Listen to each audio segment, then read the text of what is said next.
నమస్తే అండి. నేను మీ కళ్యాణి. ఎలా ఉన్నారు? అందరూ బాగున్నారా? నేను చాలా బాగున్నాను. మీరు కూడా బాగుండాలని మనస్ఫూర్తిగా కోరుకుంటున్నాను. ఈ వీడియో వచ్చేసి లాస్ట్ వీక్ ఫ్రైడే షూట్ చేసిన వీడియో. అప్పుడు వాయిస్ ఓవర్ ఇచ్చే టైం లేక వీడియో అయితే అప్లోడ్ చేయలేదు. ఇప్పుడు టైం దొరికింది. వీడియోకి వాయిస్ ఓవర్ ఇచ్చి అప్లోడ్ అయితే చేస్తున్నాను. ఫ్రైడే మార్నింగ్ అండి. ఆ రోజు కూడా కొంచెం లేట్గానే లేసాను. లేట్గా అంటే మరీ ఎక్కువ లేట్ ఏం కాదు. రోజు 5కి లేసేదాన్ని, ఆ రోజు 6 అయింది. అదేంటో నేను ఏదైతే అనుకుంటానో అది జరగదు. ఇప్పటి నుంచే కాదండి, ఎప్పటి నుంచో బిఫోర్ మ్యారేజ్ కూడా నేను ఏదైనా అనుకున్నాను అనుకో ఖచ్చితంగా జరగదు. అయితే కొద్ది రోజుల తర్వాత అయినా జరుగుతుంది, దానికి సంతోషించాలి. అందుకని ఒక్కోసారి నేను కోరుకోను అనమాట. కోరుకుంటే అది జరగదనేసి మనసులో ఉన్నా కూడా కోరుకోకుండా గమ్ముకుంటా. ఒకసారి కోరుకునేది ఏమైనా ఉన్నప్పుడు ఇది జరగకూడదు అని కోరుకుంటా, అప్పుడు జరుగుతుంది. నేను నిజంగానే చెప్తున్నానండి. నేను ఇప్పటికీ అలానే అనుకుంటాను తెలుసా. ఏదైతే మనసులో కోరుకుంటానో అది జరగదు. అందుకనేసి నేను జరగకూడదని కోరుకుంటే అది జరుగుతుంది. నేను మా ఆయనకు కూడా అప్పుడప్పుడు చెప్తూనే ఉంటాను, నాకే ఇలా జరుగుతుందా లేదంటే ఇంకా ఎవరికైనా జరుగుతుందా అని. నాతో పాటు మా అక్కకు కూడా జరుగుతుంది. మా పెద్దక్క కూడా అంతే. ఏదైనా అనుకుంటే అస్సలు జరగదు. మన ఇద్దరం ఒకటే కానీ అయితే మేము అప్పుడప్పుడు చెప్పుకొని నవ్వుకుంటూనే ఉంటాము. నాలాగా ఎవరైనా ఉన్నారా? ఏదైనా అనుకుంటే జరగండి, అనుకోకుండా ఉన్నవి జరిగేవి, ఇలాంటి వారు ఎవరైనా ఉంటే కామెంట్ చేయండి. చూద్దాం ఎంతమందికి అనిపిస్తుందో నాలాగా. ఇదంతా ఎందుకు చెప్పానంటే, నేను గురువారము ముందు రోజు నుంచి అనుకుంటున్నాను. ఫ్రైడే అర్లీగా లేచి దీప సామాన్లన్నీ ఉంటాయి కదా, అవన్నీ శుభ్రం చేసి ఇంక ఇల్లంతా మాప్ పెట్టేసి తొందరగా 8:30కి అంతా దీపం పెట్టేయాలనుకున్నాను. కానీ గురువారం నైటే బాగా గాలి వాన భారీగా అయితే వర్షం వచ్చింది. గురువారం నైట్ నుంచి కరెంట్ లేదు. ఆ గాలి వానకైతే మేము మా అత్త మా మామ అందరం బయటే ఉన్నాము. మా ఆయన ఆఫీస్లో ఉన్నారు. భయంకరంగా వచ్చింది గాలి వాన. మేము ఆ ఉరుములు మెరుపులు మేము నవ్వుకుని ఏంటిదా మన ఇంటి పైన ఏమైనా పిడిగి ఏమైనా పడుతుందా అని చెప్పేసి అంత భయంకరంగా వచ్చాయి ఉరుములు మెరుపులు. ఆ గాలి వానకైతే గాలికి వర్షం ఇంట్లోకి వచ్చింది తెలుసా. సన్ సైడ్ బండ దాటుకొని ఇంట్లోకి వచ్చింది.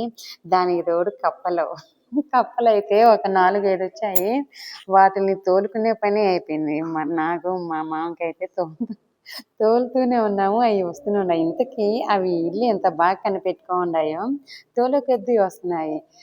గురువారం నైట్ అయితే అలా జరిగిపోయింది. మా ఆయన వచ్చేసరికి 10 అయింది. అక్కడ ఆఫీస్ దగ్గర కూడా వర్షం పడేసరికి ఆ రోజు లేట్గా వచ్చారు. మా అత్తకి అయితే ఎక్కువ భయం వేసింది. నాకేం కప్పులు వచ్చేసరికి భయం లేదు, కానీ ఆ వర్షంలోనే తోలుకుంటూ కూర్చున్నాను పొరక తీసుకొని. ఒక చిన్న కప్ప పిల్ల అయితే ఇంట్లోకి వచ్చి జంప్ చేసుకుంటూ మా అత్తకు భయంతో ఏదో ఒక కాటన్ క్లాత్ ఒకటి ఉంటే దాంతో పట్టుకునింది చేత్తో.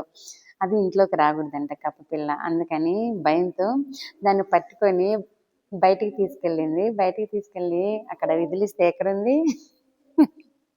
ఇంకా చూసుకోండి. మా అత్త ఇంట్లో లైట్ వేసుకొని ఏ మూలకు పోయింది. కప్ప ఇంట్లోకి రాకూడదు, దేవుని రూమ్లోకి పోయిందా అని చెప్పేసి రెండుసేపు లైట్ వేసుకొని ఎతికింది. ఎక్కడుంది అది, ఎక్కడా లేదు. బయటికి వెళ్ళిపోయి ఉంటుంది లేదా అని చెప్పినాము. అది ఇప్పటికీ తెలియదు అది బయటికి వెళ్ళిపోయిందా ఇంట్లో ఉండాలి అనేది మాకు అసలు తెలియదు. ఆ విధంగా గురువారం నైట్ అయితే జరిగింది. ఇంకా పొద్దున్నే రాత్రంతా కరెంట్ లేదు కదా, ఇంకా అంట్లు గడగలేదు, స్టవ్ క్లీన్ చేయలేదు. ఇంకా పొద్దున్నే నీళ్ళు కూడా రాలేదు తెలుసా. నీళ్ళు రాలేదు, తాగడానికి కూడా నీళ్ళు లేవు. అలాంటి పరిస్థితిలో ఇంకా 6:30కు ఆ టైంలో లేచి ముగ్గేసేసి బయట ముగ్గేసాను. అయ్యో నేను శుక్రవారం తొందరగా పూజ చేసుకోవాలనుకున్నాను, ఇలా అయింది ఏంటి అని చెప్పి నాకు నేనే నవ్వుకుంటూ పని చేసుకుంటున్నాను. ఏదైనా అనుకుంటే జరగదు కదా, నాకు తెలిసిందే కదా అనేసి అయితే పని చేసుకుంటూ ఆలోచిస్తూ చేస్తూ ఉన్నాను. ఇంకా ఫ్రైడే 6 గంటలకు లేచేసి ముగ్గేసాను. ఇంకా కిచెన్ దగ్గర ఆ స్టవ్, ఆ బండ మొత్తం క్లీన్ చేశాను. చూసారు కదా సింక్లో బోకులు ఎన్ని ఉన్నాయో అవన్నీ కడిగేసరికి నాకు 7:30 అయింది టైము. ఇంకెప్పుడండి నేను దీపం పెట్టేది. ఇంకా టిఫిన్ చేయాలి, అందులో టిఫిన్ చేయాలి. ఆ రోజు మేడే అనుకుంటా, మా ఆయన ఇంటికాడే ఉన్నాడు. అమ్మయ్య పోనీలే లంచ్ చేసే సమయము పూజ చేసుకోవచ్చు అని ముందు రోజు అనుకున్నాను. కానీ నేను అనుకునేది ఏది జరగలేదు, మొత్తం రివర్స్ అయింది. అనుకునేది ఒకటి అయింది ఒకటి.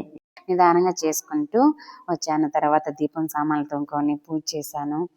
ఇంకా నెక్స్ట్ వచ్చేసి ఆఫ్టర్నూన్కి లెమన్ రైసు పొటాటో ఫ్రై చేశాను. మా అత్తకి లెమన్ రైస్ చాలా ఇష్టము. ఇంకా అందులో కర్రీ చేసే టైం కూడా లేదు. నేను పూజ చేసేసరికేనే 11:30 అయిపోయింది. ఇంకా టిఫిన్ చేసి పిల్లలకు తినిపించి మాప్ చేసి ఇంకా స్నానం చేసి దీపాలన్నీ తోముకునేసరికి నాకు చాలా టైం అయింది. అందులో దీపాలు కూడా కొన్ని ఎక్కువగానే ఉన్నాయి, విగ్రహాలే కాబట్టి టైం పట్టింది బాగా. 11:30కి టెంకాయ కొట్టేసుకొని తర్వాత నేను తినేసరికి 12 అయింది. ఇంకా మా ఆయన కూడా ఆ టైంలోనే తిన్నారులేండి. ఆయన జిమ్ చేసి వచ్చి లేట్గా తిన్నారు. అందరం ఆ రోజు లేట్గానే లేచాము. తర్వాత మధ్యాహ్నం భోంచేసాము. ఇంకా లెమన్ రైస్ పొటాటో ఫ్రైతోనే తిన్నాము. ఇంకా పెరుగుంటే పెరిగేసుకొని తినేసాడు మా మామయ్య. ఇంకా తర్వాత కొద్దిసేపు పైకి వెళ్ళి పడుకొని వచ్చాను. పడుకొని ఇంకా మళ్ళీ కిందికి వచ్చి మళ్ళీ మధ్యాహ్నం తిన్న బోకులు, వంట చేసిన పాత్రలు అవన్నీ ఉంటే కడిగేసాను. కిచెన్ కౌంటర్ మొత్తం క్లీన్ చేసుకున్నాను. మా ఆయన ఏదైనా అప్పటికప్పుడు చెప్తాడు. ముందే చెప్తే ఇంట్లో పనులు ఉంటాయి కదా, చకచకా చేసుకొని బాగా కొంచెం రిలాక్స్గా రెడీ అయ్యి వెళ్తాము. అప్పటికప్పుడు చెప్పాడు, గృహప్రవేశం వీడియో కాదు ఫొటోస్ సెలెక్ట్ చేయాలంట, వెళ్దాము అనేసి. ఇంకా అప్పటికప్పుడు పిల్లలకి స్నానాలు చేపించేసి, అంటే మార్నింగ్ చేయించలేదు పిల్లలకి, హాలిడేస్ ఇచ్చినప్పటి నుంచి ఈవినింగ్ చేయిస్తున్నాను. ఎందుకంటే మళ్ళీ మార్నింగ్ నుంచి మట్టిలోనే ఆడుకుంటారు. అందుకనేసి నేను రోజు నైట్ పడుకునే ముందు 10 గంటలప్పుడు ఇద్దరికి ఫ్రెష్గా స్నానం చేపించేసి పడుకోబెడతాను. ఇంకంతే నిద్ర లేచి మామూలుగా ఆడుకుంటారు. ఇంకా మళ్ళీ నైటే అనమాట స్నానం చేయించేది. ఇదే విధంగా ఇంకా స్కూల్ ఓపెన్ చేసేంత వరకు ఇంకా స్నానం చేయించాను. పోరా పోయి పౌడర్ పూసుకోపో అని చెప్పాను. నాకు పని ఉండి నేను పూయలేదు. ఎందుకంటే ఇంకా ఈవినింగ్ నేను కసువులు తోసేసి దీపం పెట్టి రెడీ అయ్యి వెళ్ళాలి. అందుకని నేను స్నానం చేయించాను. వెళ్ళి పౌడర్ పూసుకోపోరా అంటే వాడు చూడండి ఎంత పూసుకున్నాడో. ఒక క్లిప్ వీడియో తీశాను, ఎప్పుడైనా ఫన్నీగా చూసుకోవడానికి బాగుంటుంది కదా అనేసి. ఆ విధంగా వాడు పౌడర్ పూసుకున్నాడు. హర్షాకి నేనే పూసానులేండి. వాడు ఇంకా చిన్నపిల్లాడు కదా, వాడికి ఇంకా అసలే రాదు. వీడు పెద్దోడే ఈ విధంగా పూసుకుంటే ఇంకా చిన్నవాడు డబ్బా మొత్తం వేసేసుకుంటాడు. ఇంక నేను అక్కడ కిచెన్ దగ్గర బియ్యం జల్లించాను కదా, అవి అరిసెలకండి. బేస్తవారం పిండి జల్లించి ఫ్రిడ్జ్లో పెట్టేశాను. ఇంకా అరిసెలు చేసే టైం లేదు. ఇంకా ఫొటోస్ సెలెక్ట్ చేసి వచ్చేసరికి టైం పడుతుంది బాగానే, నాకు తెలుసు.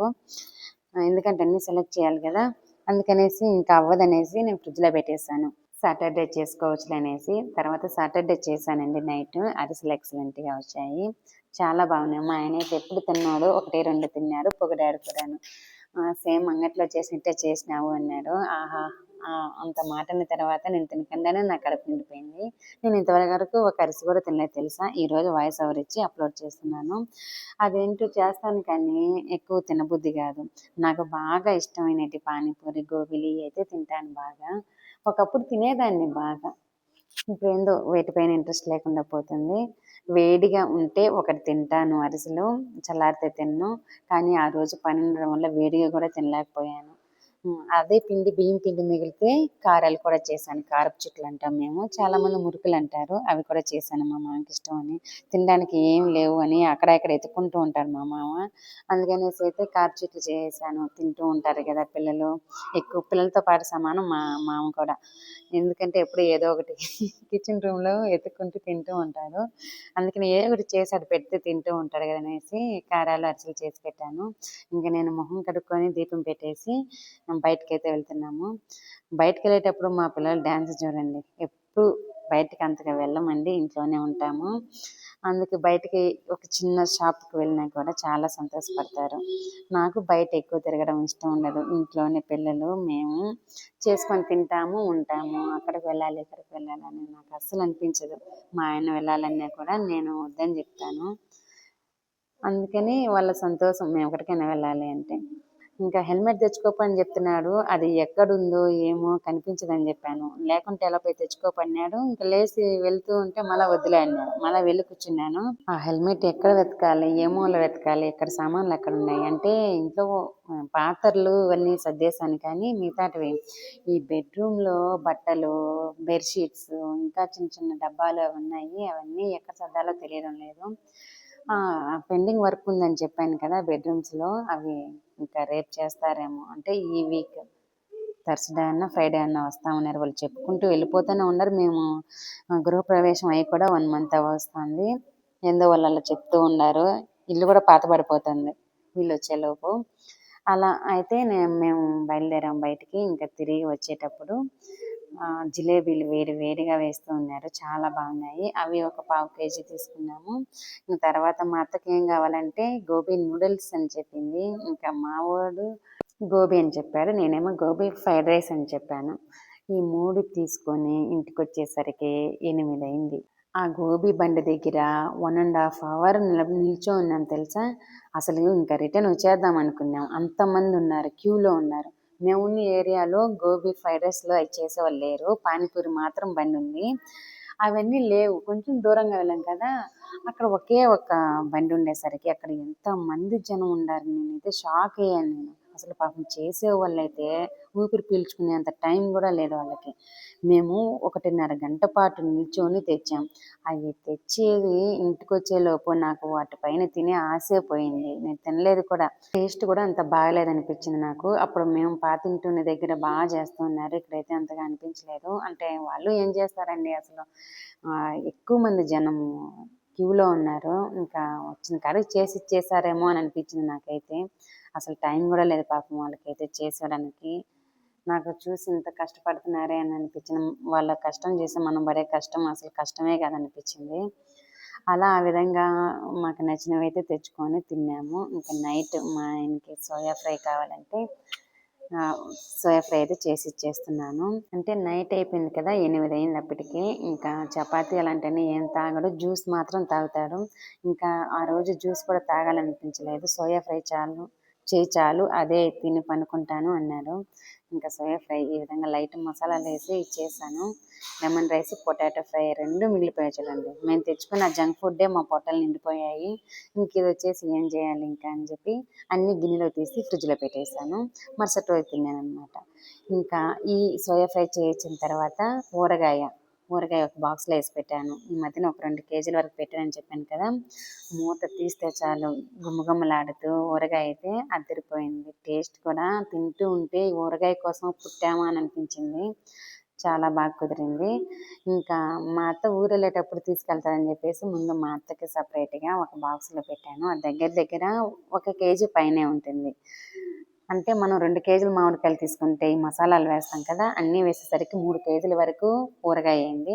1 కేజీ పైన మా అత్తకు తీసి పెట్టాను. 1 కేజీ వరకు నేను ఉంచుకున్నాను ఇంట్లోకి ఉంటుందని. అంటే ఇంకా మా అత్త వాళ్ళు ఉండారు కదా, తింటూ ఉంటారు కదా అనేసి నేను 1 కేజీ, నేను 1.25 కేజీ వరకు ఉంచుకుంటాను. ఇంకొద్దిగా ఒక ఐస్ క్రీమ్ డబ్బాలు ఉంటాయి కదా తెల్లవి ప్లాస్టిక్వి, ఆ ఊరగాయలు తెచ్చుకున్న పెద్ద ఆయన నాకు కూడా కావాలనేసరికి ఆయనకి ఒక 200 గ్రామ్స్ వరకు పెట్టించాను. ఆ విధంగా ఊరగాయ మొత్తం సర్దేసి ఆ బాక్స్ కూడా క్లీన్ చేసాను. తర్వాత కిచెన్ రూమ్ మొత్తం క్లీన్ చేసుకొని పడుకున్నాను. ముందు రోజు నైట్ బోకులు తోముకోకుండా కిచెన్ క్లీన్ చేసుకోకుండా పనుకున్నానంటే అస్సలే నిద్ర రాదు.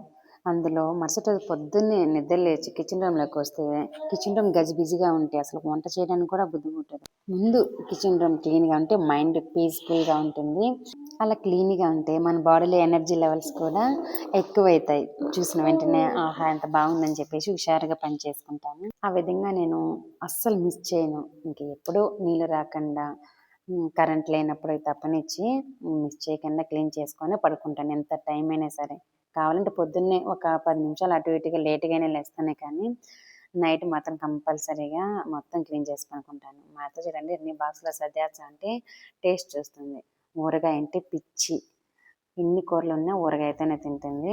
ఇంకా కొత్త ఊరగాయ కదా, ఇంకా తినాలా అని చెప్పేసి ఊళ్ళు ఊరుతున్నాయి అనమాట మా అత్తకి. బాక్స్లో సర్దుతుంటేనే టేస్ట్ చేయాలని చెప్పేసి వచ్చి టేస్ట్ చేస్తుంది. ఇంకా బాక్స్ కూడా కడిగేసి ఇంకా కడిగిన బోకులన్నీ బయట పెట్టేసాను ఆరుతాయని చెప్పేసి. ఇంక తర్వాత మేము పడుకున్నాం వెళ్ళి. మా పిల్లలు పిడుగులు నిద్రపోయేసరికి ఇంకా 1 గంట చేశారు. ఆ విధంగా ఫ్రైడే అయితే నాకు అలా గడిచిపోయింది. ఇది ఫ్రైడే వీడియో ఎలా అనిపించింది, మీకు నచ్చిందా?